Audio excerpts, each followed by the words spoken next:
Good day, everybody, and welcome back to the dark side. Today we are going to continue on with the mod walkthrough for Evilcraft, the essential blood-infused mod of Minecraft, which I absolutely love.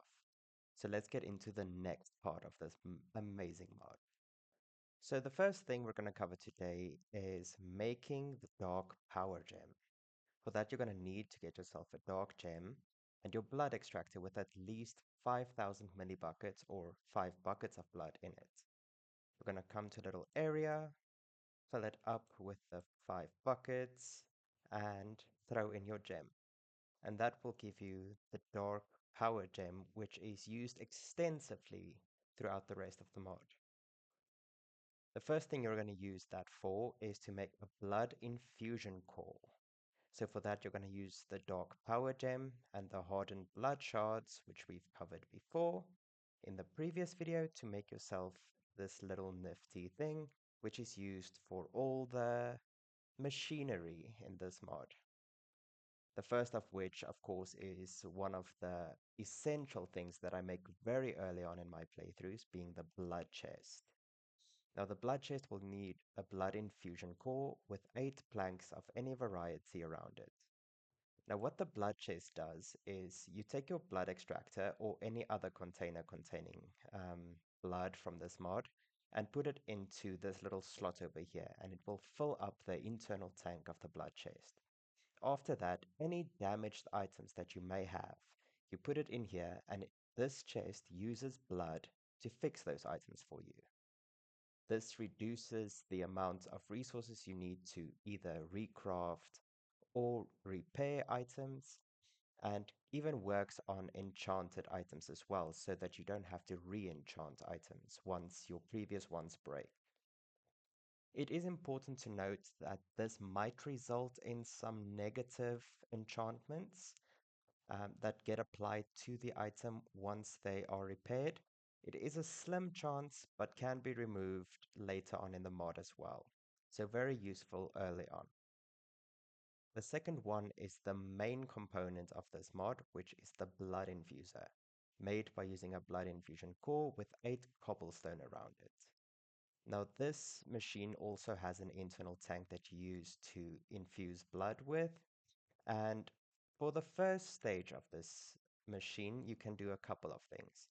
You can turn a dark gem into a dark power gem, the block into a power block, any mossy stone into a bloody cobblestone. A block of iron will give you the first upgrade component, the iron promise acceptor, and you can turn a dead bush into an undead sapling, which will grow into these kind of bleeding trees that you see here. The wood of which is going to be used as well later on in the mod. Now, it is important to note that once you break down this tree, it will not drop the saplings again. Instead, it will drop more of these dead bushes that you can put into your blood infuser again to get more saplings. So the sticks firstly can be turned into planks, and with the addition of a dark gem, you can get dark sticks, which are also used later on. Putting the 2 undead planks just like that will just give you ordinary sticks. Now, to upgrade your blood infuser, there's going to be a few steps to follow. You're going to need 3 dark power gems to make the ball of empty promises, 2 crushed dark gems to fill up that ball of empty promises, and put that ball into the blood infuser to get a ball of promises. Now that, coupled with the iron promise acceptor and a spider eye, will give you the promise of tenacity, the first upgrade that will increase the capacity for blood in this machine. You can also use the iron promise acceptor with a ball of promise and a lapis block to give you the promise of productivity, which increases the efficiency of the machine by 1.5, or substitute the lapis for redstone to get the promise of velocity, which increases the speed by double. Now going back to the machine, you'll see there are 4 slots here. The first slot is reserved for the upgrade component, being the promise of tenacity, the iron one, and that will upgrade, I think, 1 slot. Each slot subsequent to that can hold four um, either velocity or productivity upgrades. And as you unlock more upgrades or further upgrades, it will unlock more slots for you.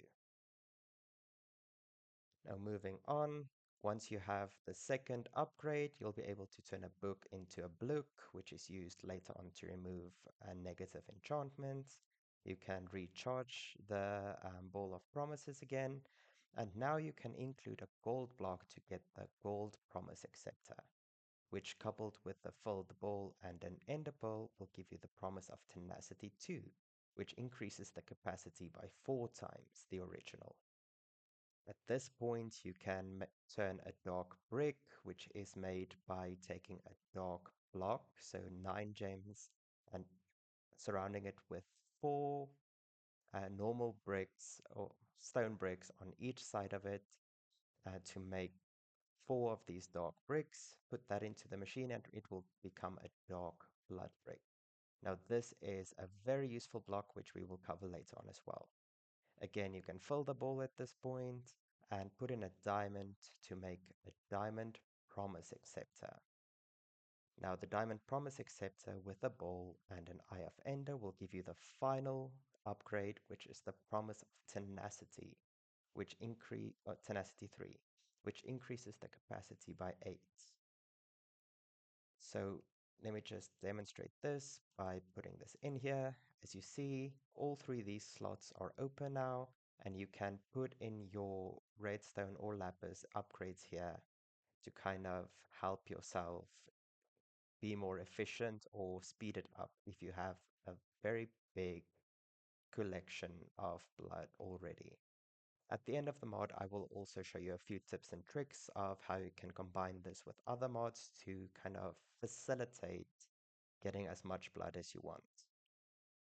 So in this one, you can also take the filled ball and or the ball of empty promises and do that again, which is basically no different than the rest.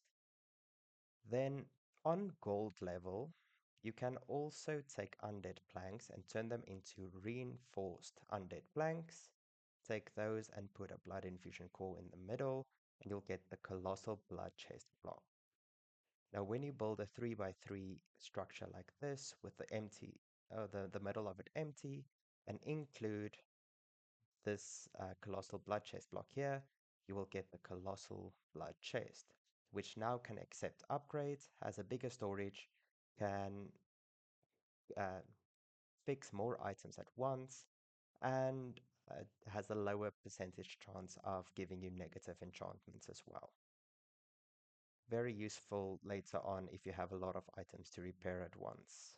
I usually stick to the normal one because it's not really necessary for me to have such a big tank, but I do include it for completion purposes. Then one of my favorite items from this mod that I really tried to get early on is the Effortless ring. Before you get to the point where you have uh, flying or items that give you flying or other items like that, this comes in really handy. As you see, it has step assist, it makes you run faster, and it gives you a jump boost to jump up to 3 blocks. So very, very useful ring to have.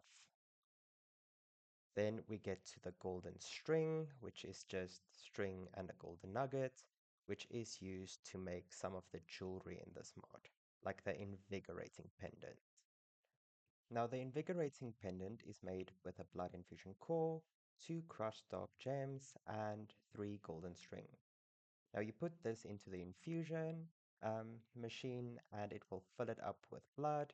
And when you have that on you, it will remove any bad potion effects from you at the cost of some of its internal blood. Then we can make an empty orb by getting 4 glass blocks around iron like this. Put that into the infusion machine with iron capacitor at least to get a blood orb.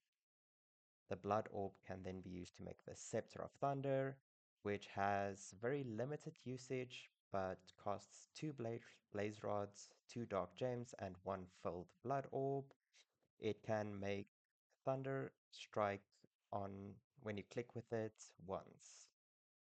And then also a very, very useful thing, and the end of today's video is something I strive to get as soon as possible before I start mining, which costs 2 dark sticks, 3 diamonds, and 2 hardened blood shards, the Vengeance pickaxe. On its own, this might be a bit tedious to use sometimes because it is cursed. As you'll see, it has the enchantments Fortune 5, which is fantastic, especially to have early on, and Curse of Vengeance. Now, as mentioned, Curse of Vengeance spawns vengeance spirits when you mine with it, so it might be a bit frustrating when you're mining and spirits keep attacking you, but the Fortune 5 can be taken off of this pickaxe and put onto other items with the enchantment extractor machine, which can make life so much easier for you early and later on in the game. So that's it for today's video. Feel free to leave me any questions. I will be covering the rest of the mod in further videos. See you there, and Happy New Year.